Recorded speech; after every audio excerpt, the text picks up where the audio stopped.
Methane. Methane का क्या होता है सूत्र? CH4। CH4 को हम लोग बोलते हैं मीथेन। तो CH4 में दो परमाणु है, एक कार्बन परमाणु है और एक हमारा हाइड्रोजन परमाणु है। कार्बन परमाणु की संख्या कितनी होती है? 6। हाइड्रोजन परमाणु की संख्या 1। कार्बन परमाणु में जो 6 परमाणु संख्या होती है तो इसके पहले कक्षा में इलेक्ट्रॉन जाती है 2, दूसरी कक्षा में इलेक्ट्रॉन जाती है 4।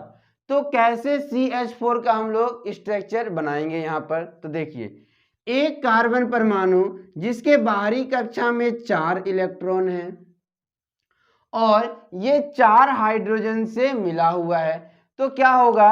एक हाइड्रोजन का इलेक्ट्रॉन कार्बन के साथ आकर संयोजक कर लेगा, दूसरा एक और हाइड्रोजन का इलेक्ट्रॉन कार्बन के साथ आकर साझा कर लेगा, एक और हाइड्रोजन का इलेक्ट्रॉन कार्बन के साथ आकर साझा कर लेता है, चौथा हाइड्रोजन का भी एक इलेक्ट्रॉन आकर कार्बन के साथ साझा कर लेता है।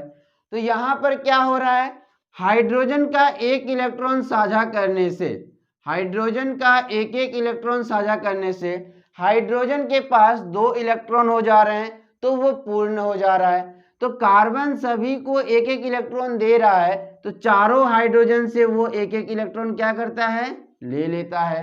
तो हम लोग जानते हैं कि जब 2 इलेक्ट्रॉन आपस में जुड़ते हैं तो वो बॉन्ड का निर्माण करते हैं। तो जब एक एक इलेक्ट्रॉन आपस में जुड़ते हैं तो सिंगल बॉन्ड का निर्माण करते हैं, एकल बंध का निर्माण करते हैं। तो यहाँ पर कार्बन जो है एक एक इलेक्ट्रॉन के साथ हाइड्रोजन के साथ साझा कर रहा है, तो हाइड्रोजन के साथ हो गया सिंगल बॉन्ड, इस हाइड्रोजन के साथ भी एक एक इलेक्ट्रॉन का साझा कर रहा है तो हो गया सिंगल बॉन्ड, इस हाइड्रोजन के साथ भी एक एक इलेक्ट्रॉन का साझा कर रहा है तो हो गया सिंगल बॉन्ड, इस हाइड्रोजन के साथ एक एक इलेक्ट्रॉन का साझा कर रहा है तो सिंगल बॉन्ड हो गया, इस हाइड्रोजन के साथ भी वो एक एक इलेक्ट्रॉन का साझा कर रहा है तो सिंगल बॉन्ड हो गया। यानी कि CH4 में कार्बन परमाणु जो है सभी हाइड्रोजन परमाणु के साथ सिंगल बॉन्ड का निर्माण करता है, तो ये बन गया हमारा CH4।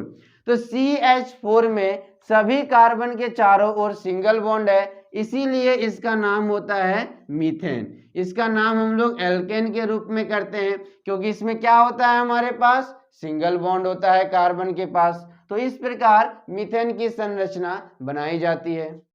आज हम लोग CO2 की संरचना बनाना सीखेंगे। तो CO2 में जो C होता है कार्बन, कार्बन की परमाणु संख्या होती है 6।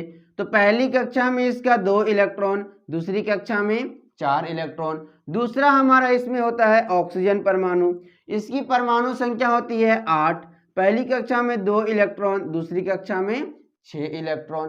तो ये आपस में कैसे जुड़ेंगे कि सभी का अष्टक का नियम पालन हो जाए और इनकी संरचना बन जाए। तो एक कार्बन परमाणु का 4 इलेक्ट्रॉन बाहरी कक्षा में, इस कार्बन परमाणु के दोनों तरफ जुड़े हुए रहते हैं ऑक्सीजन परमाणु, एक ऑक्सीजन परमाणु जिसके बाहरी कक्षा में 6 इलेक्ट्रॉन है और इस तरफ भी एक ऑक्सीजन परमाणु जिसके बाहरी कक्षा में 6 इलेक्ट्रॉन है। तो देखिए, इस ऑक्सीजन के पास 6 इलेक्ट्रॉन है, वो 2 इलेक्ट्रॉन कार्बन के साथ ले लेता है, तो ऑक्सीजन का कितना पूरा हो गया? 8 पूरा हो गया। इस ऑक्सीजन के पास भी 6 है, तो 2 इलेक्ट्रॉन ये इससे ले लेता है, तो इस ऑक्सीजन का भी कितना पूरा हो गया? 8 पूरा हो गया। कार्बन, कार्बन के पास पहले ही 4 थे, वो क्या करता है? 2 इलेक्ट्रॉन ऑक्सीजन से और 2 इलेक्ट्रॉन दूसरे वाले ऑक्सीजन से लेकर अपना 8 पूरा कर लेता है। तो यहाँ पर कार्बन और ऑक्सीजन 2-2 इलेक्ट्रॉन का साझा कर रहा है तो डबल बॉन्ड, इस तरफ भी ऑक्सीजन और कार्बन 2-2 इलेक्ट्रॉन का साझा कर रहा है तो ये आपस में होता है डबल बॉन्ड। इस तरह से बनता है CO2 जिसको हम लोग बोलते हैं कार्बन डाइऑक्साइड गैस। आज हम लोग कार्बन का एल्काइल के रूप में नाम लिखना सीखेंगे। तो हम लोग जानते हैं कि एक कार्बन का क्या नाम होता है? मीथ होता है, 2 कार्बन का ईथ होता है, 3 कार्बन का प्रोप होता है, 4 कार्बन का ब्यूट होता है, 5 कार्बन का पेंट होता है। तो अगर हम लोग इसका एल्काइल के रूप में नाम लिखेंगे तो एक कार्बन का मीथ, तो एक कार्बन का एल्काइल नाम हो जाएगा मिथाइल। दो कार्बन का ईथ, दो कार्बन का एल्काइल नाम हो जाएगा इथाइल। तीन कार्बन का होता है प्रोप, तीन कार्बन का एल्काइल नाम क्या हो जाएगा प्रोपाइल। चार कार्बन का ब्यूट होता है, ब्यूट का एल्काइल नाम क्या हो जाएगा ब्यूटाइल। पांच कार्बन का पेंट होता है, पेंट का एल्काइल नाम क्या हो जाएगा पेंटाइल। इसी तरह हम लोग 6 कार्बन, 7 कार्बन, 8 कार्बन, 9 कार्बन और 10 कार्बन का एल्काइल के रूप में नाम लिखेंगे। तो 6 कार्बन का होता है हेक्स, 7 कार्बन का होता है हेप्ट, 8 कार्बन का होता है ऑक्ट, 9 कार्बन का होता है नॉन और 10 कार्बन का होता है डेक। तो जब हम लोग इसका एल्काइल नाम लिखेंगे तो हेक्स बन जाएगा हेक्साइल, हेप्ट बन जाएगा हेप्टाइल, ऑक्ट बन जाएगा ऑक्टाइल, नॉन बन जाएगा नोनाइल और डेक बन जाएगा डेकाइल। तो इस तरह हम लोग किसी भी कार्बन का एल्काइल के रूप में नाम लिखते हैं। प्रतिस्थापी का नाम लिखना सीखेंगे कि कहीं भी अगर हमें कार्बन की श्रृंखला में प्रतिस्थापी मिलता है तो उसका नाम कैसे लिखा जाता है। तो अगर कहीं भी हमें प्रतिस्थापी में F जुड़ा हुआ मिल जाए, कहीं भी प्रतिस्थापी में F जुड़ा हुआ मिल जाए तो उसका हम लोग नाम लिखते हैं फ्लूरो। अगर हमें प्रतिस्थापी में कहीं भी Cl जुड़ा हुआ मिल जाए हम लोग उसका नाम लिखते हैं क्लोरो। अगर हमें प्रतिस्थापी में Br जुड़ा हुआ मिल जाए हम लोग उसका नाम लिखते हैं ब्रोमो। अगर हमें कहीं भी प्रतिस्थापी में I जुड़ा हुआ मिल जाए तो हम लोग उसका नाम लिखते हैं आइडो। अगर कहीं भी प्रतिस्थापी में NO2 जुड़ा हुआ मिल जाए तो हम लोग उसका नाम लिखते हैं नाइट्रो।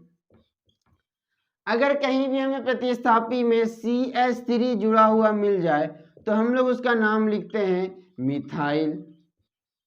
अगर कहीं भी प्रतिस्थापी में 2 कार्बन 5 हाइड्रोजन जुड़ा हुआ है तो प्रतिस्थापी में हम लोग लिखते हैं इथाइल। हैलोजन परमाणु का हैलो शब्द और हैलाइड शब्द का नाम लिखना सीखेंगे।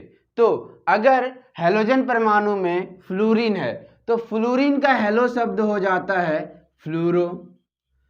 क्लोरीन है, क्लोरीन का हेलो शब्द हो जाएगा क्लोरो। ब्रोमीन, ब्रोमीन का हेलो शब्द हो जाएगा ब्रोमो। आयोडीन, आयोडीन का हेलो शब्द हो जाएगा आइडो। इसी प्रकार हम लोग हैलाइड शब्द में नाम लिखेंगे। फ्लोरीन का हैलाइड शब्द हो जाता है फ्लोराइड। क्लोरीन का हैलाइड शब्द हो जाता है क्लोराइड। ब्रोमीन का हैलाइड शब्द हो जाता है ब्रोमाइड और आयोडीन का हैलाइड शब्द हो जाता है आयोडाइड। तो इस नाम के द्वारा हम लोग हैलोजन ग्रुप का नाम हेलो शब्द के रूप में भी लिख सकते हैं, हैलाइड के रूप में भी लिख सकते हैं, जिसका उपयोग हम लोग नामकरण में करते हैं। ठीक उसी प्रकार फ्लोरीन, अगर फ्लोरीन है तो हेलो शब्द हो गया फ्लूरो, हैलाइड शब्द हो गया फ्लोराइड। अगर क्लोरीन है तो क्लोरो क्लोराइड, ब्रोमीन है तो ब्रोमो ब्रोमाइड, आयोडीन है तो आइडो आयोडाइड। आज हम लोग क्रियाशील मूलक फंक्शनल ग्रुप के बारे में पढ़ेंगे। तो अगर कहीं भी हमें कार्बन की श्रृंखला के साथ OH जुड़ा हुआ दिख जाए, कहीं भी कार्बन की श्रृंखला में अगर OH जुड़ा हुआ है तो वो क्रियाशील मूलक होता है हमारा अल्कोहल।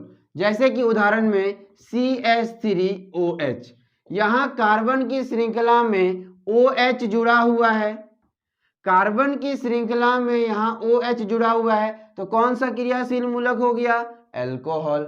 अगर कार्बन की श्रृंखला में कहीं भी CHO जुड़ा हुआ मिल जाए, कहीं भी कार्बन की श्रृंखला में अगर CHO जुड़ा हुआ मिल जाए तो वो क्रियाशील मूलक होता है एल्डिहाइड।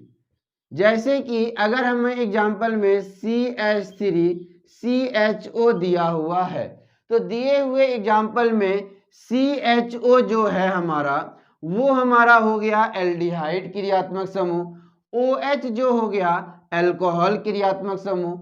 अब अगर कहीं भी कार्बन की श्रृंखला में COOH जुड़ा हुआ दिख जाए, तो कहीं भी कार्बन की श्रृंखला में COOH है तो वो क्रियाशील मूलक होता है कार्बोजलिक एसिड।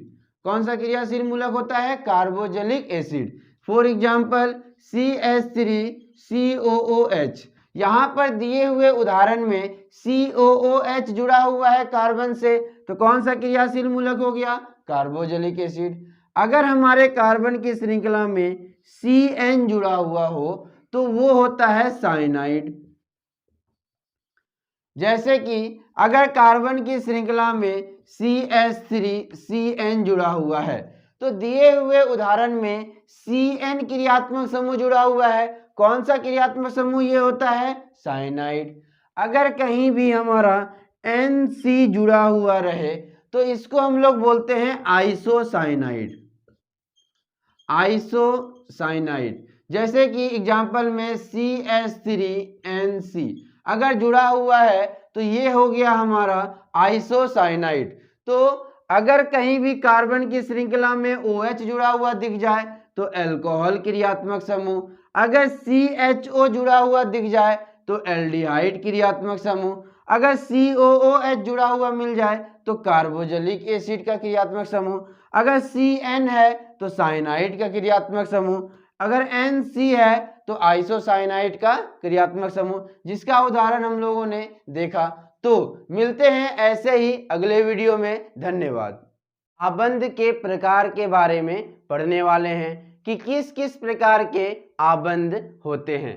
तो देखिए, जब कभी भी दो इलेक्ट्रॉन आपस में साझा करते हैं तो सिंगल बॉन्ड का निर्माण होता है। अगर दो दो इलेक्ट्रॉन आपस में साझा कर रहे हैं, कुल मिलाकर 4 इलेक्ट्रॉन, तो वो डबल बॉन्ड का निर्माण करते हैं। और अगर 3-3 इलेक्ट्रॉन दोनों तरफ से साझा करते हैं तो वो ट्रिपल बॉन्ड का निर्माण करते हैं। जब कार्बन कार्बन के बीच एकल बंध होता है तो इसको हम लोग बोलते हैं सिंगल बॉन्ड।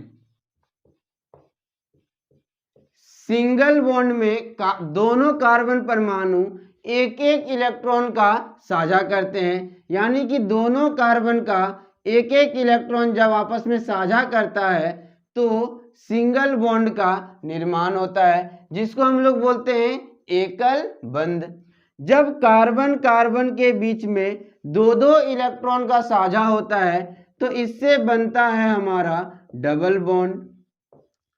डबल बॉन्ड में क्या होता है? एक कार्बन का 2 इलेक्ट्रॉन दूसरे कार्बन के 2 इलेक्ट्रॉन के साथ क्या करता है? साझा करता है। इसी प्रकार अगर कार्बन कार्बन आपस में 3-3 इलेक्ट्रॉन का साझा करे तो ट्रिपल बॉन्ड का निर्माण होता है।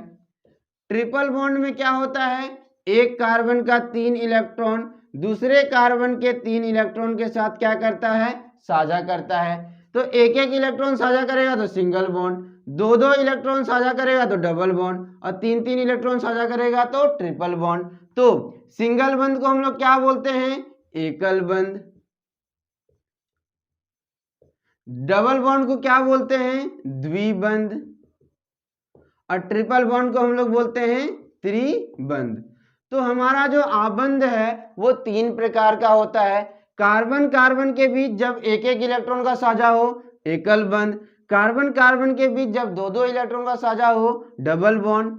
कार्बन कार्बन के बीच जब 3-3 इलेक्ट्रॉन का साझा हो तो ट्रिपल बॉन्ड का निर्माण होता है।